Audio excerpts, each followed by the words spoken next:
Monsieur Gilles Villa, bonjour. Bonjour, merci pour l'accueil. Alors, vous êtes anthropologue à l'Institut Pasteur à Paris, expert aussi en communication des risques et engagement communautaire au sein de l'OMS actuellement. Alors, nous avons des questions par rapport à la riposte aujourd'hui. Et la première question que nous avons, c'est malgré 2 mois de sensibilisation, certaines familles continuent de cacher les malades ou de refuser les équipes de riposte. Selon vous, qu'est-ce qui explique encore cette résistance aujourd'hui?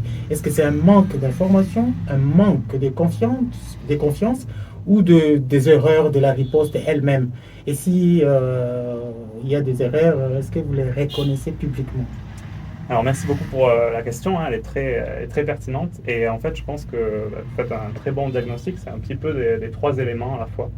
C'est-à-dire qu'on doit travailler à renforcer l'information, à faire en sorte que les gens aient toute l'information dont ils ont besoin sur la maladie à virus Ebola, à faire en sorte aussi que les communautés nous fassent plus confiance et aussi on doit faire en sorte de corriger les erreurs commises par la riposte puisque il peut y avoir à tout moment hein,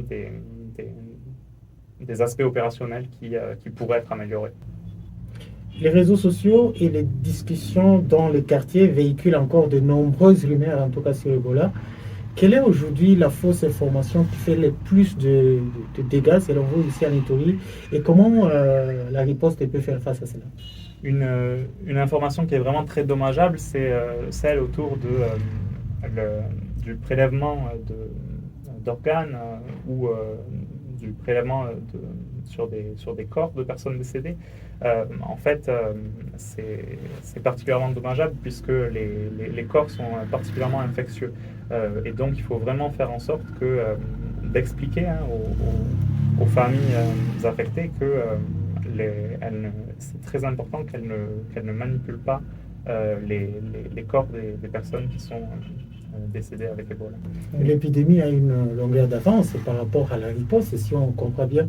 Pourquoi vous n'arrivez pas à rattraper? Nous sommes au-delà de 2 mois, nous sommes au-delà de 1000 morts, alors que dans les pays voisins, par exemple en Ouganda, euh, viennent de déclarer que voilà, c'est fini, ils ont contenu l'épidémie. Pourquoi comme ça ici, ça dure et il y a beaucoup de problèmes on dirait? Oui, merci pour la question. C'est vraiment une question très importante, hein. Ce qu'il faut bien comprendre, c'est que en RDC, on fait face à une épidémie d'une complexité énorme hein, avec quand elle a été détectée. Vous le savez, il y avait déjà beaucoup de cas hein, immédiatement dès le début de cette épidémie. Alors qu'en Ouganda, par exemple, ils ont seulement eu quelques cas importés et donc du coup, ils ont pu tracer les chaînes de transmission identifier chacune des personnes et mener des contre-mesures médicales hein, de lutte contre l'épidémie, ce qui a fait que voilà, l'Ouganda peut aussi aujourd'hui déclarer la fin de son épidémie d'Ebola. Mais pourtant, la lutte n'est pas finie en Ouganda, puisqu'il continue de surveiller la situation et de faire en sorte qu'il n'y ait pas de nouveaux cas positifs qui rentrent en Ouganda. Tiens, plusieurs journaux Paris dénoncent le contraste qu'il y a entre les caps de plus de 1000 morts, on est même au-delà des 1400, les soignants confrontés aux impayés, la sous-rémunération, les débordements des CTE.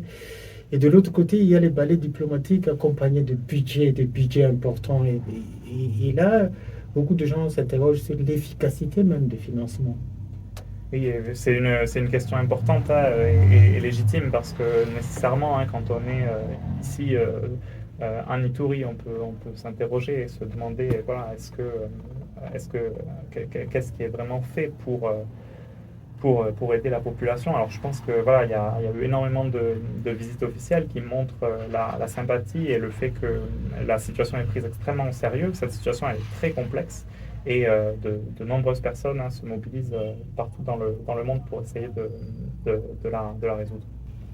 Monsieur Gilles Villa, si vous aviez aujourd'hui 1 minute pour convaincre une famille qui refuse encore de signaler un cas suspect par peur ou par méfiance, quel message vous pouvez lui adresser? Pourquoi devrait-elle faire confiance à la riposte?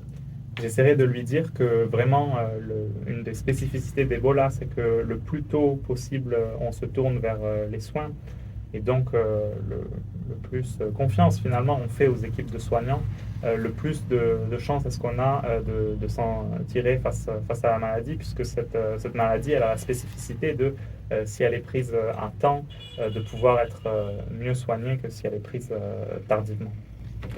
Monsieur Jules Villa, merci beaucoup d'avoir répondu à nos questions. C'est à vous pour l'invitation. Je rappelle que Jules Villa est anthropologue à l'Institut Pasteur de Paris, en France, et expert communication des risques et engagement communautaire au sein de l'OMS.